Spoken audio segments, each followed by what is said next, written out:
what brought me to this program specifically is that I have a very diverse background, and so I got my bachelor's in animal science and then went on and got a master's in infectious disease and public health microbiology, and wanted to find a way to combine both of these things into a PhD program.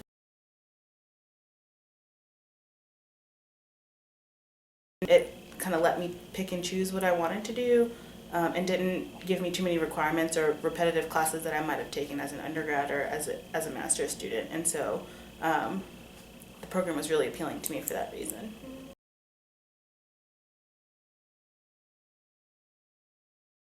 That is a great question. I kind of go back and forth right now between being a professor and going into academia, and doing a lot of teaching and research and mentoring.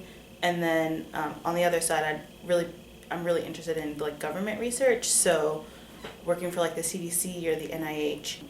I think the final deciding factor will be that I really do want to mentor young, up-and-coming African-American children who are interested in the STEM sciences, and so whichever career path will allow me to, or lend itself to helping me do that, will probably be what I choose.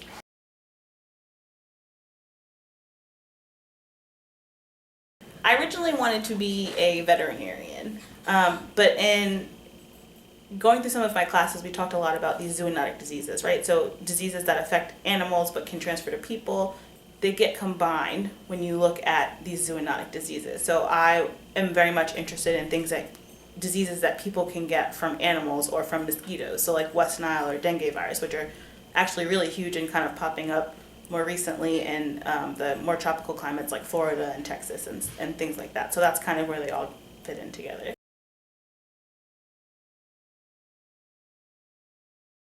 Traveling is probably the second best part of doing this kind of work. So far, I haven't really been many places. I've been to Australia. I haven't actually done any research there, but I've been to visit. And then I've also been to Japan, but in terms of research traveling, I haven't done anything yet. There's a plan in the books to go to Scotland to do some reverse genetic technology type learning.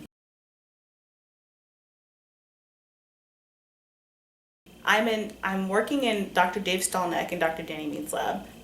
My project is working on epizootic hemorrhagic disease virus. So it's a vector-borne virus that affects ungulates, so deer, or in the domestic world, cows or goats or sheep and things like that. A lot of the scientific methods that have been used to study other viruses have not been completely worked out for these double-stranded RNA viruses yet.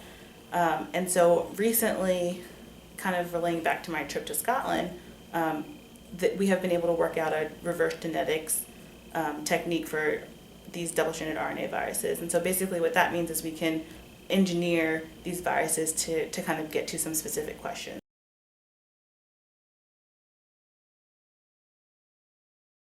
Especially in talking to some of my friends who are in the infectious disease program, there are so many less requirements to take. If you take the IBS program, you have so much more control over what you're learning. It takes a lot less time to finish your requirements. You have more time to focus on your research. So if I was in another department, it would probably take me more on like 5 years to finish, whereas I can probably finish in 4 if I really push it through this program.